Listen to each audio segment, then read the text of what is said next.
The fog in Blackwood Creek has a memory. It clings to the slate roofs and the weeping willows, not as mere water vapor, but as a shroud woven from forgotten sighs and silent screams. It is a tangible presence, a cold, wet hand that settles on the back of your neck and does not leave. I have come to know its touch intimately. It is the first and last thing you feel in this place, a constant, cloying companion. The town itself is an anomaly, a jagged tooth of granite and decaying timber lodged in the forgotten gums of coastal Maine. It does not appear on most modern maps. You will not find it with your satellite navigation or your cheerful travel blogs. To find Blackwood Creek, you must already be lost. Or, as I later came to understand, you must be called. My name is Arthur Penhaligon, and I am the one who survived, though survival, I've learned, is a word with many cruel definitions. I was not a detective, not a man of the law. I was an archivist, a curator of brittle paper and fading ink, a man who preferred the company of ghosts on parchment to the clumsy, breathing world. My past was a library of its own, one whose most precious volumes had been consumed by fire. A real fire, one of smoke and heat and the smell of burning memories. I had lost my wife, Eleanor, and my 6-year-old daughter, Lily, to a blaze that started in my own study. A fallen candle, they said, an accident. But in the quiet, echoing chambers of my heart, I knew I was the arsonist of my own happiness. I had been working late, lost in the brittle pages of some forgotten history, and I had not been there. I had chosen the dead over the living, and the fire had made my choice permanent. I came to Blackwood Creek to escape the ghosts of my making, a foolish irony I can only appreciate now. I had inherited a small, dilapidated house from a great uncle I'd never met, a man whose name was just another line of ink in a family Bible. The house stood on the edge of town, its back to the whispering expanse of the Blackwood Forest, its face a mask of peeling paint and vacant, staring windows. It was a place to rot, a place to let the silence and the damp seep into my bones until I was as much a part of the landscape as the moss-eaten tombstones in the churchyard. The town received me with the same enthusiasm a body receives a maggot. There was no welcome wagon, no friendly neighbor with a warm pie. There was only the silence and the eyes that watched from behind lace curtains, from the shadowed doorways of the general store, from the grimy windows of the single tavern, the drowning man. They were not hostile eyes, not exactly. They were old eyes, filled with a weariness that went beyond simple fatigue. It was the weariness of a people who had been keeping a very long, very terrible secret. The town was a museum of decay. A skeletal Gothic church, St. Giles, stood on a hill, its spire like a broken finger pointing accusingly at the perpetually grey sky. Its doors were chained, its stained-glass windows were dark, shattered eyes. A sprawling red brick building with boarded-up windows sat at the opposite end of town, the words Mercy's Gate Asylum still faintly visible above the grand, rotting portico. A disused railway line cut through the town like an old scar, the rails rusted to the color of dried blood, disappearing into the maw of a collapsed tunnel on one end and the encroaching forest on the other. The air was thick with the scent of pine rot, damp earth, and the faint briny tang of the sea, though the coast was miles away. It was a place drowning on dry land. The first thread of the unraveling was a girl named Elara. She was 17, a strange, solitary creature with ink-stained fingers and eyes the color of a stormy sea. She was the town's artist, they said, though no one ever saw her work. She spent her days wandering the woods and the abandoned places, a sketchbook clutched to her chest like a shield. Then, one Tuesday in late October, she did not come home. Her mother, a fragile woman with the perpetually startled look of a deer, raised the alarm. Sheriff Brody, a man whose body seemed to be slowly collapsing into the worn leather of his uniform, conducted a search. It was a perfunctory affair, a ritual of duty performed without any hope of success. They combed the woods, their flashlights cutting feeble cones into the oppressive darkness. They called her name, the sound swallowed by the vast, listening silence of the trees.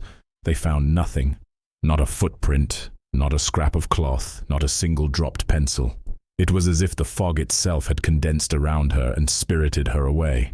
I felt a pull, a sickening lurch of responsibility I hadn't felt since the night of the fire. I saw Lily's face in the vague descriptions of the missing girl, the same dark hair, the same quiet intensity. To find Elara, I told myself, was to find some small fractured piece of my own absolution. It was a lie, of course, but it was a lie that gave me purpose. I began my own quiet investigation, much to the town's displeasure. Their silence deepened, became a wall of granite. When I asked about Elara, they would look past me, their gazes unfocused, their mouths setting into thin, hard lines. "She was a wanderer," they'd murmur. "The woods are deep." It was a dismissal, a final word, but there was fear in their voices, a low, resonant hum of terror that they tried to conceal beneath layers of feigned indifference. They were not afraid of a kidnapper, or a wild animal. They were afraid of the woods. They were afraid of the land itself. My search led me to the places she was known to frequent. The abandoned asylum, Mercy's Gate, was my first stop. The air inside was cold and dead, thick with the dust of forgotten suffering. The floors were a treacherous carpet of debris, plaster, and desiccated leaves. In what must have been a common room, I found the first anomaly. On a wall, half hidden behind a peeling sheet of wallpaper, was a charcoal drawing. It was intricate, disturbing. It depicted a circle of gaunt, faceless figures with long, spider-like limbs, all reaching towards a central point. But the center was empty, a void.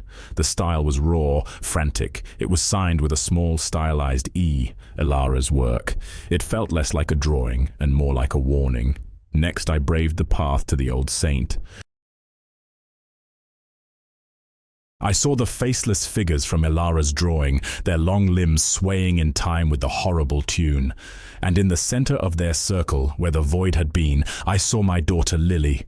Her face pale, her eyes wide with a terror that was not directed at the fire, but at me. I would wake up gasping, the sheets soaked in sweat, the obsidian feather on my nightstand feeling unnaturally cold against my skin.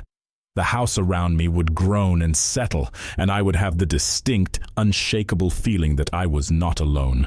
The silence of Blackwood Creek was not empty. It was listening. My inquiries grew more persistent, and so did the town's resistance. I tried to speak with Father Michael, the town's priest, though he had no church to preach in. I found him tending a small, withered garden behind a modest presbytery, his hands caked in dark soil. He was a man who looked younger than his years, but his eyes held the ancient weight of the town. When I mentioned Elara and the drawing in the asylum, his face became a placid mask. But I saw a flicker of something in his gaze, not fear, but a deep, profound sorrow, and something else. Recognition. "Some things are best left undisturbed, Mr. Penhaligon," he said, his voice soft yet carrying a tone of finality. "This is an old place, the earth here. It remembers things we have tried to forget." He spoke of God, of faith and loss, but his words felt hollow, rehearsed. He was a shepherd whose flock had long since been claimed by a different, darker power. My one potential source of truth was a man they called Old Man Hemlock. He lived in a shack on the edge of the Blackwood Forest, a place cobbled together from driftwood, corrugated iron, and salvaged junk. The townsfolk said he was mad, driven to insanity by drink and solitude. But I suspected his madness was a language the town simply refused to understand. I found him sitting on his porch, whittling a piece of wood into a grotesque bird-like shape. His eyes were a startlingly bright blue in a face as cracked and weathered as old leather. "They don't know you're here yet," he rasped without looking up at me. His voice was like stones grinding together. "But they will. The ground will." I asked him about Elara. He stopped whittling and fixed me with his piercing gaze. "She was listening to the wrong song," he said, his voice dropping to a conspiratorial whisper, "the one that plays backwards, the one the weaver hums when it's hungry." He spat a stream of tobacco juice near my feet. "You're carrying one of its teeth," he added, nodding towards my coat pocket where the obsidian feather lay hidden. "Be careful it don't bite." His words, insane as they sounded, resonated with the disquiet in my own soul. The wrong song, the backwards lullaby, the weaver. These were not the ramblings of a drunk, they were pieces of a puzzle I was terrified to solve. That night, the phenomena in my house escalated. The lullaby was clearer, no longer a distant whisper, but a tangible presence in the room seeming to emanate from the walls themselves. I would hear faint scratching sounds from within the partitions, the chitinous skittering of unseen things. The obsidian feather, when I dared to touch it, was no longer cold. It was warm, pulsing with a faint rhythmic beat, like a tiny black heart. I began to doubt my own senses. Was this real, or was the grief and the isolation of this place finally fracturing my mind? The line between the horrors of my past and the terrors of my present was dissolving. I would see Lily's face in the grain of the wooden floorboards, hear Eleanor's voice in the sigh of the wind through the eaves. The ghosts I had tried to escape had followed me here, or perhaps they had been waiting for me all along. The sheriff, Brody, warned me off. He found me near the old abandoned train depot, a place that reeked of creosote and decay. His face was grim, his patience worn thin. "Penhaligon," he sighed, the name sounding like an accusation. "Go home, you're a city man. You're stirring up silt in a pond that needs to stay clear." I showed him the obsidian feather. He flinched, a barely perceptible recoil, but I saw it. He looked at the object with a mixture of revulsion and a deep, ingrained fear. "It's just a rock," he said, his voice too loud, too dismissive. "A trinket. Kids leave them all over." But his eyes told a different story. He knew what it was. They all knew. The entire town was a congregation of silent conspirators bound by a shared, unspeakable dread. They were not protecting a secret. They were guarding a prison, and they were terrified the prisoner was about to wake up. The disappearance of Elara was not the beginning of the story. It was merely the turning of a page in a book written in blood, a book this town had been forced to read over and over again, and I, in my blind, selfish quest for redemption, was about to write the next chapter. The fog was growing thicker, and I could feel its memory, its cold intelligence, beginning to focus on me. It knew my name, it knew the ghosts I carried, and it was hungry. The days bled into one another, a monotonous watercolor wash of gray skies and perpetual twilight. My investigation, if it could be called that, had stalled against the town's unyielding wall of silence. I was an outsider, a foreign body the town's immune system was actively trying to reject. But Old Man Hemlock's words had planted a seed of obsession in my mind, the wrong song. I couldn't shake the melody, the simple, five-note lullaby that haunted the edges of my hearing. It was a tune of terrible innocence, the kind of song one might sing to a child, but it was curdled, soured by the ancient malice that infused this land. I began to hum it unconsciously, a nervous tick. Once in the general store, as I was paying for a loaf of bread and a tin of coffee, I caught myself humming it aloud. The storekeeper, a stout woman named Mrs. Gable, dropped a can of peaches. It clattered on the floorboards, but she didn't seem to notice. Her face had gone ashen, her eyes wide and fixed on me. She made the sign of the cross, a gesture so frantic and reflexive it seemed almost violent. She snatched my money from the counter without touching my hand and practically threw the change back at me. I left the store to the sound of her bolting the door behind me. It was clear the melody was a key, but to what?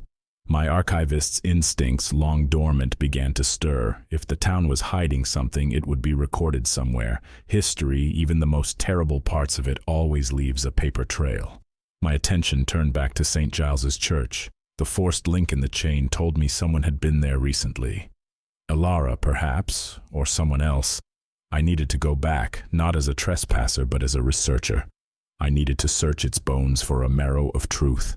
I returned at dusk when the fog rolled in from the forest like a slow-motion tidal wave, swallowing the world in its gray belly. I brought with me a crowbar, a powerful flashlight, and a growing sense of dread that felt like a cold stone in my stomach. The chain on the church doors gave way with a groan of tortured metal that sounded obscenely loud in the sepulchral quiet. The interior was even more unsettling than I remembered.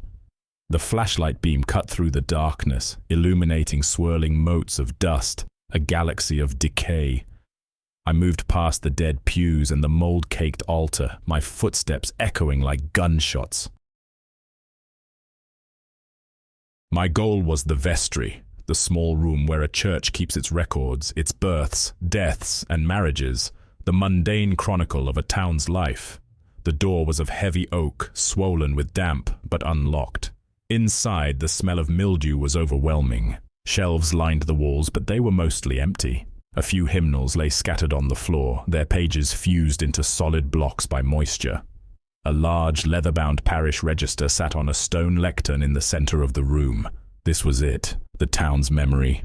I opened it with trembling hands. The paper was brittle, the ink faded to a ghostly brown. I turned the pages, scanning the familiar names: Brody, Gable, Hemlock, a lineage of jailers stretching back centuries. I went further and further back, past the turn of the 20th century into the 1800s. The entries were sparse, the handwriting of the old rectors becoming more ornate, more spidery. Then I found the gap. It was a period of roughly 6 months, spanning the autumn and winter of 1888. The pages were not missing. They had not been torn out. They were simply blank. A half year of life in Blackwood Creek, completely unrecorded. No births, no marriages. And, most chillingly, no deaths. It was an impossible silence in the town's own history. A collective breath held for 6 months. I ran my fingers over the blank parchment, and that's when I felt it. A faint indentation. The ghost of a pen. Someone had written on these pages, but the ink had been meticulously, almost magically removed. Frustrated, I slammed the book shut. The sound boomed in the small room. As the echo died, I heard another sound, a soft, rhythmic scraping. It was coming from the main sanctuary. My blood ran cold. I was not alone. I extinguished my flashlight, plunging the vestry into absolute blackness. I held my breath, listening. The scraping continued, slow and deliberate. It was the sound of stone on stone. Peering through a crack in the vestry door, I saw a faint flickering light near the altar. It was a single candle, and its glow illuminated a stooped figure. It was Father Michael.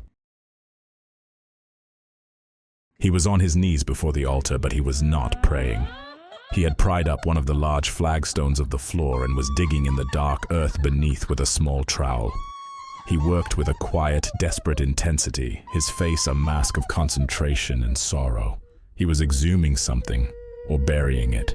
I watched frozen for what felt like an eternity. Finally, he pulled a long, narrow wooden box from the hole. It was sealed with wax. He placed it gently on the altar, ran a hand over its surface, and made the sign of the cross. Then he replaced the flagstone, meticulously brushing the dirt from the cracks to hide his work. He took the box, blew out the candle, and walked not towards the main doors, but towards a small, arched doorway half hidden in the shadows behind the altar, a door I hadn't noticed before. It led, I presumed, down into a crypt. As his footsteps faded into the depths, I slipped from the vestry, my heart hammered against my ribs. I had to know what was in that box, but confronting him felt like a death sentence. Instead, my eyes were drawn to the disturbed flagstone. If he had hidden one thing there, perhaps there were others. I used my crowbar on the heavy stone. It was a struggle. My muscles screamed in protest, but the adrenaline of fear and curiosity was a potent fuel. It finally shifted with a deep groan, revealing a dark, earthy-smelling cavity beneath. There was nothing there but loose dirt. I began to dig with my bare hands, the cold, damp soil packing under my fingernails. My fingers brushed against something hard and leather-bound. It wasn't another box. It was a book, a journal.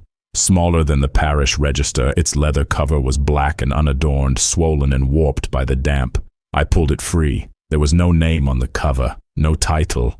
I opened it to the first page. The handwriting was archaic, spidery, but surprisingly legible. The first entry was dated 1704. The words chilled me to the bone. I have consecrated this ground not to God, but to the silence. May He in His mercy forgive me, for the thing we have bound here is older than any name we have for Him. We shall build our town upon its prison, and we shall be its wardens. Our prosperity will be its slumber, our piety the bars of its cage. The journal was signed Reverend Theron Blackwood, the town's founder. I had found the secret, the real history of Blackwood Creek. I sat there on the floor of the decaying church and read by the beam of my flashlight. The journal was a terrifying testament. It did not speak of a pact made for prosperity, but of a desperate act of containment. Theron Blackwood and his followers had not been settlers. They were exorcists. They had discovered a place where the veil between worlds was thin, a wound in the firmament, as he called it, from which an entity could bleed through.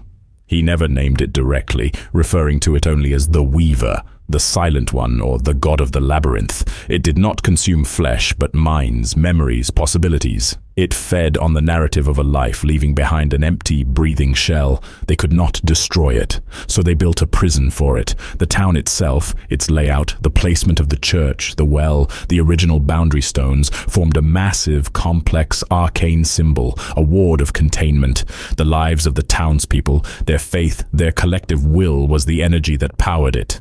But the ward required maintenance, a periodic attunement, Blackwood called it, a ritual that had to be performed whenever the entity's slumber grew restless. The journal described the ritual in horrifying detail. It required a conductor, a person with a particular sensitivity, an artistic or imaginative soul who could act as a psychic lightning rod. The conductor would be brought to the focus, the heart of the ward, and guided through a meditative state, a process that would channel their life force. Not to kill them, but to use their consciousness to reinforce the sigils, to re-sing the song of binding. The lullaby, it was the song of binding. And Elara, the artist, the wanderer with the ink-stained fingers, was the perfect conductor.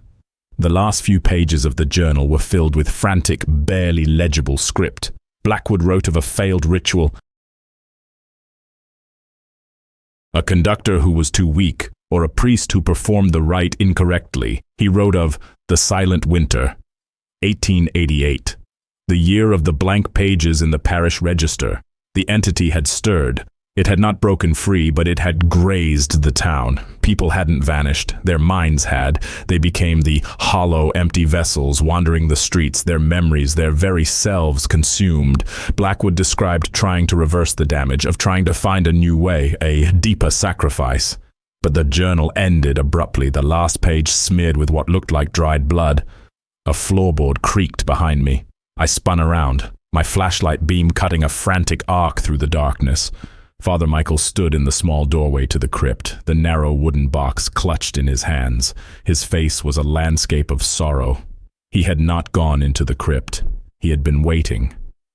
"I knew you would not be able to leave it alone, Mr. Penhaligon," he said, his voice soft but resonating with an immense, tragic authority. "I prayed you would, but curiosity is a powerful sin." "You knew," I whispered, the words catching in my throat. "You knew all of it, Elara." "Elara is not dead," he said, taking a step forward. The candlelight from the crypt behind him cast his shadow long and monstrous on the wall.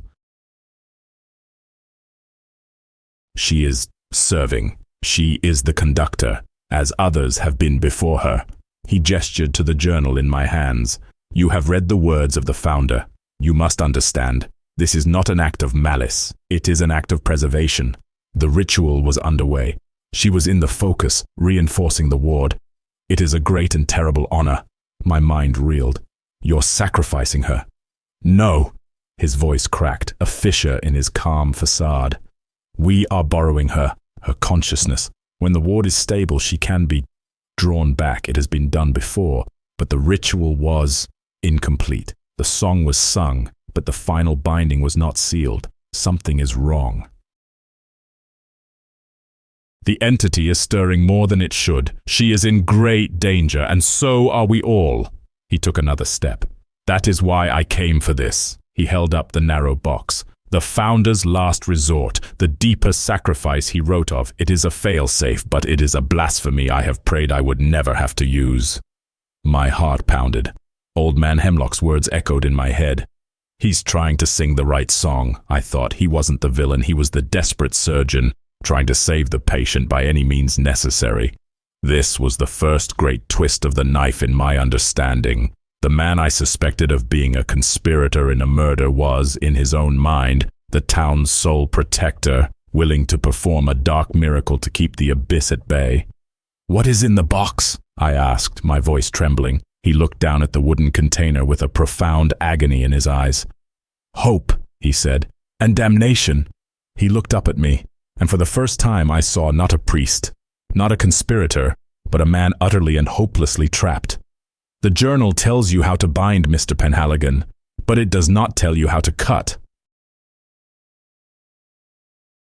The problem is not that the ritual is incomplete. The problem is you, your presence here, your grief, your past. You are a discordant note in the song. The weaver, it is drawn to your pain. You are making it stronger. The floor seemed to tilt beneath me. The air grew thick and heavy, charged with an unseen energy. The faint scratching sounds I'd heard in my house began again, but this time they were here, in the church, all around us.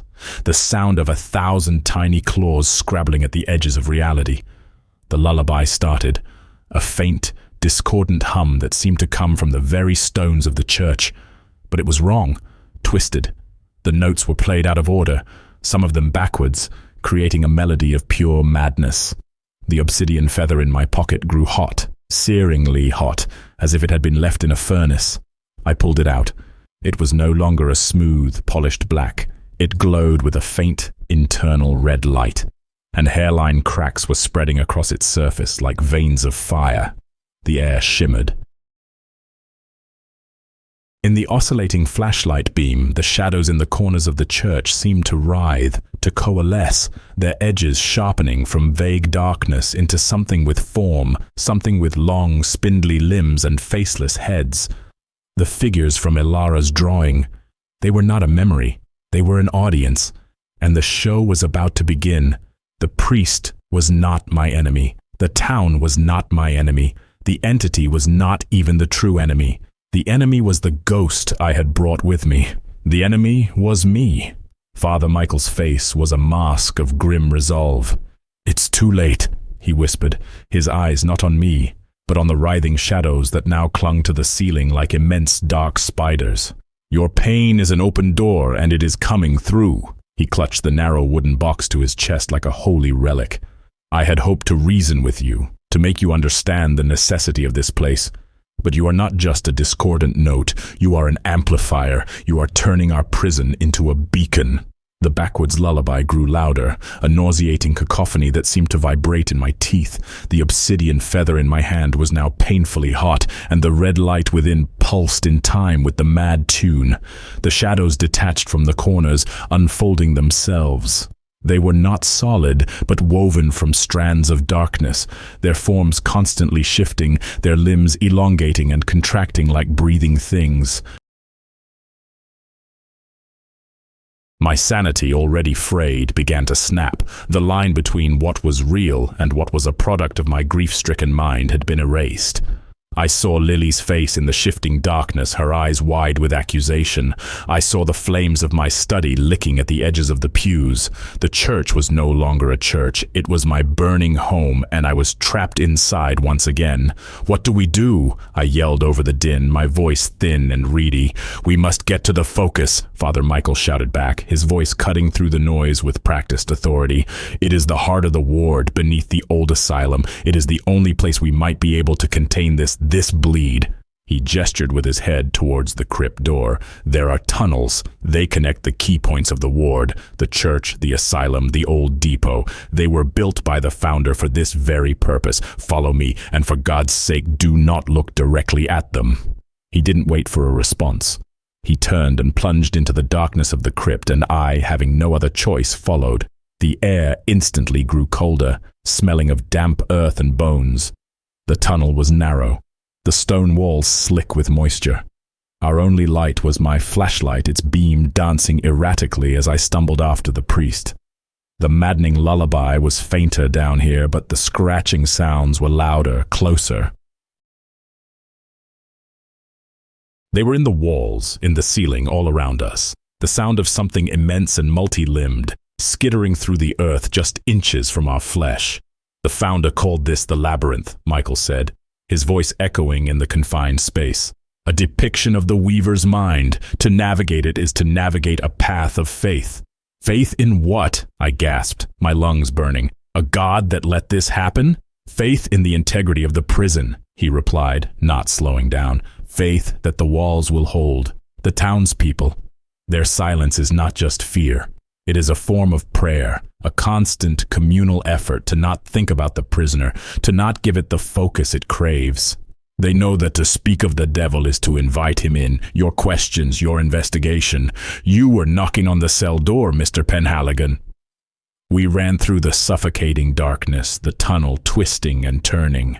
Several times we came to forks in the path, and each time Michael would pause for a mere second, placing a hand on the stone wall as if listening, before choosing a direction with unerring certainty. He was reading the architecture of the ward, feeling its energy flows. He was as much a part of this place as the stone itself. After what felt like an hour, the tunnel began to slope upwards. The air changed, losing some of its subterranean chill, replaced by the scent of sterile decay, of old medicine and human misery, the scent of Mercy's Gate Asylum. We emerged through a rusted iron grate into a vast, cavernous basement. Rows of derelict boilers stood like silent iron behemoths, coated in rust and cobwebs. The lullaby was stronger here, but it had changed again. It was no longer backwards and chaotic. It was slow, mournful, and terrifyingly clear. It was coming from somewhere in this room. In the center of the basement I saw it, the focus. It was a circular chamber about 30 feet in diameter, sunk into the concrete floor. The walls of the chamber were not stone or concrete, but a strange, milky white crystalline substance that seemed to glow with a faint inner light. The floor was a complex mosaic of inlaid metal lines, forming a dizzying, intricate pattern, the master sigil of the ward, and in the very center of the sigil, floating a few inches above the floor in a state of serene, horrifying trance, was Elara. Her eyes were closed, her face peaceful. Her body was surrounded by a faint shimmering aura of blue light, which pulsed in time with the mournful lullaby. The light from her aura flowed outwards, feeding into the metal lines on the floor, causing the entire sigil to hum with power. She was not a prisoner. She was a battery. The ritual was active. "This is what you've done," Michael said, his voice a low whisper of awe and terror. "The ritual was meant to be a quiet reinforcement, but your presence, the energy you brought, it has hypercharged the ward. It's drawing on her far too quickly. Look." He pointed to the milky white walls of the chamber. Veins of black were beginning to creep across their surface like fractures in ice. "The ward is overloading. It's going to shatter, not from weakness, but from too much power, directed by the wrong emotions. Your grief is poison to the system." "Then we have to get her out of there," I cried, taking a step towards the chamber. "No!" he commanded, grabbing my arm. His grip was surprisingly strong. "To break the circuit now, in this state, the backlash would not just shatter the ward, it would obliterate this entire town in a wave of psychic energy, and it would release the Weaver in its most potent, enraged form." He held up the wooden box. "This is our only chance, the deeper sacrifice." My mind raced, trying to process the impossible situation. The truth of Blackwood Creek was laid bare before me. It was not a town. It was a cage. A complex, living machine powered by belief and, when necessary, by the life force of a chosen soul. The people were not just jailers. They were components, their quiet lives a necessary hum of static that kept the prisoner docile. Father Michael was not a priest. He was the engineer, the tender of this arcane machine.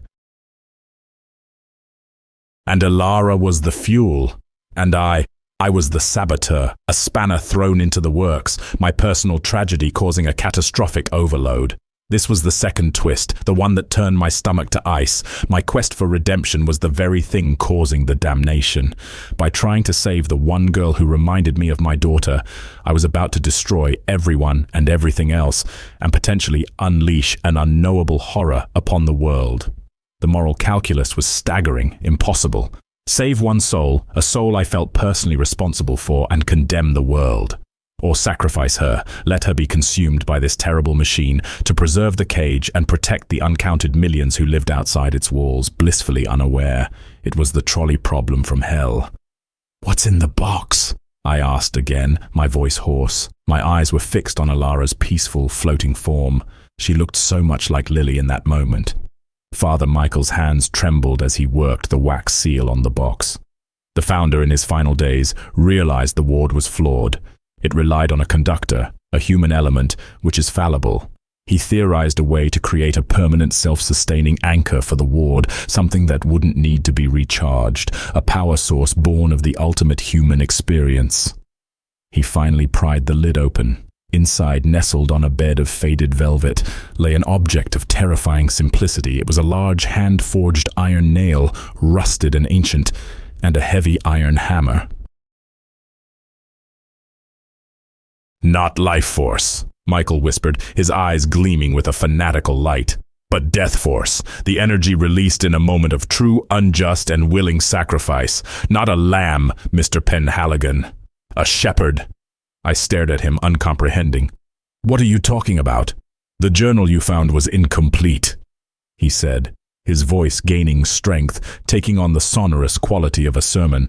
"I have the final pages, the ones the founder tore out himself. He realized that to permanently seal the ward, a life must be willingly given at its focus. A soul must be hammered into the very fabric of the sigil, becoming a permanent screaming ghost that would hold the Weaver at bay for eternity." He looked at me, his eyes filled with a terrible, sorrowful pity. "Elara cannot be that sacrifice. Her will is not her own. She is in a trance. It must be a conscious choice, a soul in full knowledge of its sacrifice, given for the love of the flock." He set the hammer down. He knelt at the edge of the chamber. He picked up the nail. "All my life I have tended this prison. I have administered its rites. I have carried its burden. I am the shepherd. It is my duty." He was going to kill himself. He was going to drive that nail through his own heart, or hand, or whatever the blasphemous ritual required, and turn himself into the eternal battery for this psychic prison. It was a moment of horrifying, selfless, insane courage. He was the fallen priest, not because he had lost his faith in God, but because he had found a new, more terrible faith in the mechanics of this hell. He was about to become a martyr for a secret damnation. This was my choice. Let him do it. Saving the town, the world, and Elara, but condemning him to an eternity of torment, or stop him. But stopping him meant what? What was the alternative? Let the ward shatter? I looked at Elara floating so peacefully, her life force being drained away to power a cage for a cosmic horror, and then I looked at the priest, ready to nail himself to a cross of his own making. The lullaby swelled, the blue light from Elara pulsed, and the black fractures on the crystalline walls spread like webs of ink in water. I had to choose. My redemption or his, the girl or the world. I was standing at the very epicenter of my own failure, and every choice was a different kind of damnation. The fire in my study had only claimed 2 lives. The fire I was about to ignite or extinguish would have a far greater cost. The hammer lay on the concrete floor waiting. The air in the cavernous basement crackled. The choice was a physical weight pressing down on my chest, stealing the air from my lungs. Father Michael kneeling at the edge of the glowing sigil, holding the rusted nail. Elara, the unwitting sacrifice, her life force a river of blue light feeding the failing machine. And me, the catalyst, the ghost at the feast, whose very presence was shredding reality. The hammer lay between us, a stark, brutal question. Let him complete this act of terrible martyrdom, or intervene and accept the consequences of a shattered world. My mind, my soul screamed at me to save the girl. To pull her from that trance was to pull Lily from the fire. It was the act of redemption I had craved, the act that might finally silence the screaming ghosts in my own head. But the cost, Michael's words echoed, obliterate this entire town, release the Weaver in its most potent, enraged form. To save her was to condemn everyone. My hand twitched towards the priest. I could tackle him, knock the nail from his hand, stop this insanity. But then I looked at his face.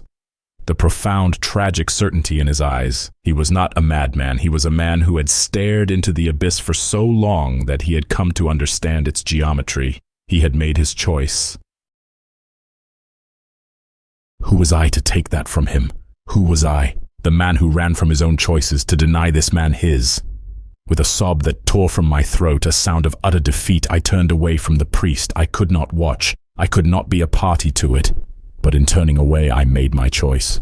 I chose the world. I chose to let him become the screaming ghost in the machine. I squeezed my eyes shut, waiting for the sound of the hammer striking flesh and iron, the sound that would signal our salvation and his eternal damnation. But the sound never came. Instead, a new sound cut through the air, a laugh. It was not a human laugh. It was a dry, rasping sound, like dead leaves skittering across pavement. It was a sound of ancient reptilian amusement. I opened my eyes. Father Michael was still kneeling, but he was frozen, the hammer held aloft. His eyes were wide, not with holy purpose, but with stark, absolute terror. He was staring at Ilara. She was no longer floating peacefully. Her body was convulsing, her back arching unnaturally. The blue aura around her flickered and died, replaced by a sickly, violet-black energy that pulsed with a malevolent light. Her eyes snapped open, but they were not her eyes. They were black, starless voids, pits of ancient darkness. And she was smiling. The lullaby had stopped. A new voice filled the chamber, a voice that was both Ilara's and something infinitely older, a voice that scraped at the inside of my skull. "Such a beautiful choice," the voice purred, the words dripping with mocking condescension. "The shepherd, willing to sacrifice himself for the flock. So noble, so predictable." The black veins on the crystalline walls of the focus chamber did not shatter. They began to pulse, to move, to crawl like living things. The intricate metal sigil on the floor glowed a venomous purple. This was the third twist, the one I never saw coming, the ally who was never an ally, not Michael, Ilara. She was not the conductor, she was not the battery.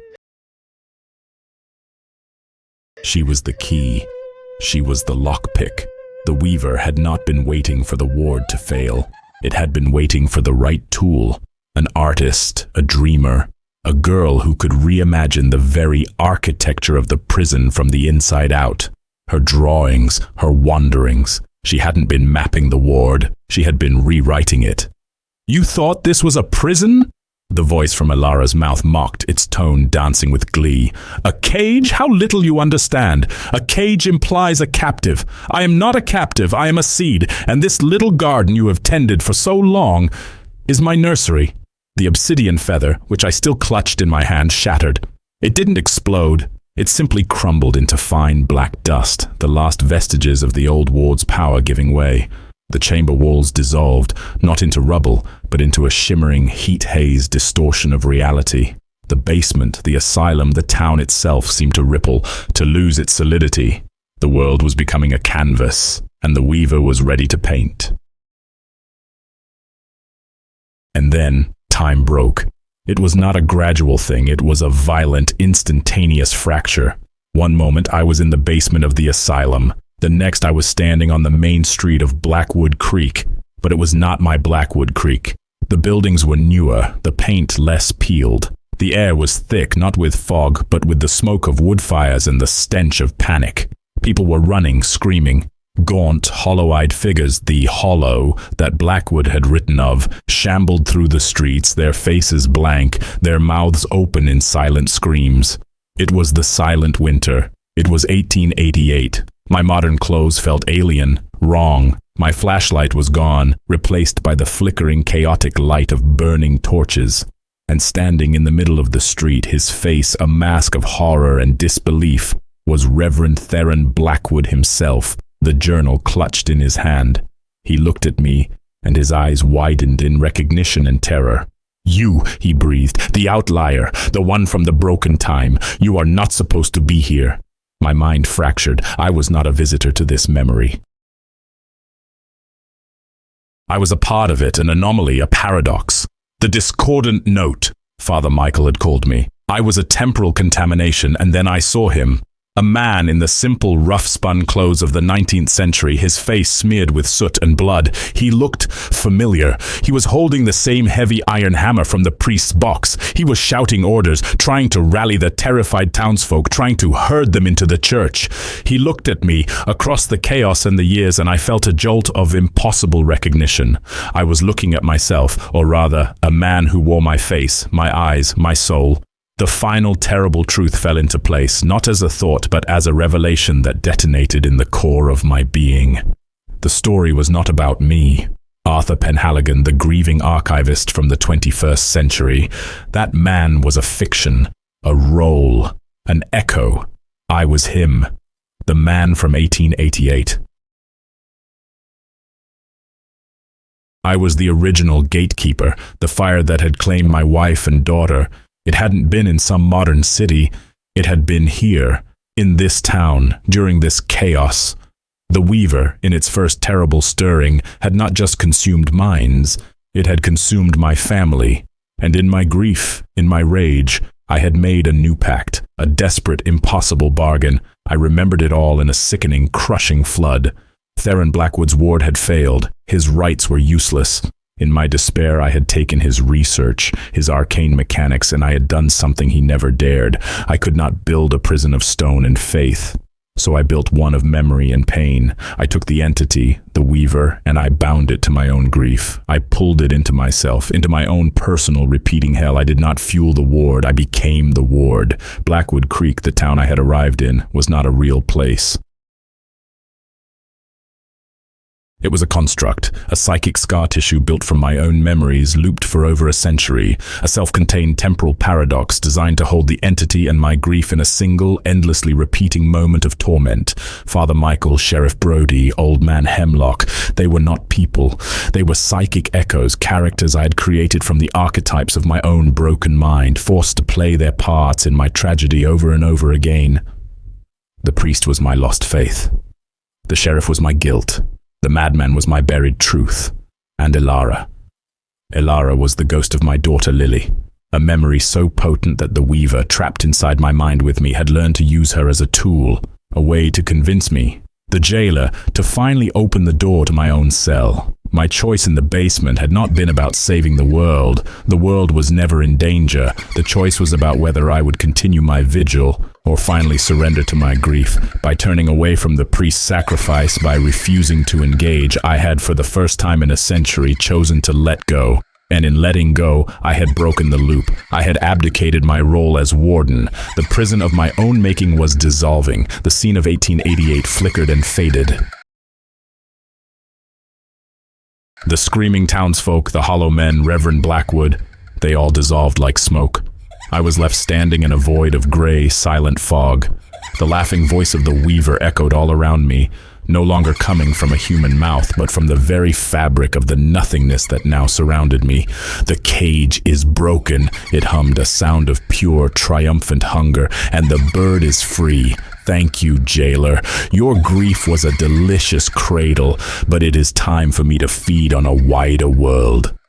I was alone. The characters were gone. The set was gone. My role was over. I was just Arthur Penhaligon, the man from 1888, a ghost unbound from his haunting grounds, a man out of time whose personal hell was about to become the world's reality. I had not saved Lily. I had not found redemption. I had failed, and my failure was now complete. The fog began to thin, not revealing a town, but a landscape I did not recognize, a world that did not know the prison it had been living outside of. A world that was about to meet its new god. My grief had been the lock, my choice had been the key, and I had just opened the door. The grey void bled away, replaced by the mundane reality of a world that had forgotten me. I stood on a patch of cracked asphalt, the air smelling of diesel fumes and distant rain. A highway stretched before me, cars speeding past, their drivers oblivious to the ghost standing on the shoulder. Blackwood Creek was gone, not just the town, but the very land it stood on. A scar on the map had healed, leaving no trace. The prison of my mind had been so total that its collapse took its physical anchor with it. I was a man out of time, a relic of a secret war nobody knew had been fought. My clothes were still the simple, rough-spun garments of 1888, yet no one seemed to notice.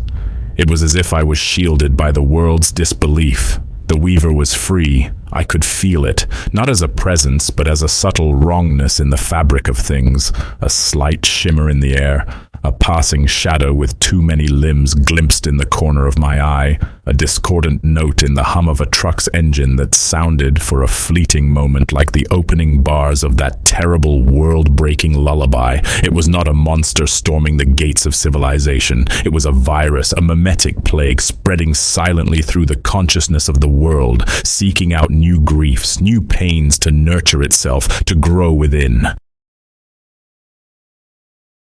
I had to plant the seed of the idea, the knowledge of the ward, the concept of the weaver, because my prison, my loop, had held a secret I only now understood. The ward was not just a cage. It was a lesson. It taught that the only defense against a thing that feeds on consciousness is consciousness itself. To know the enemy is to starve it, so I tell my story. I write it on bathroom stalls and whisper it in crowded train stations. I scratch its symbols, the faceless figures, the broken lullaby, onto dusty windows. I am the carrier of the disease and also its only possible cure.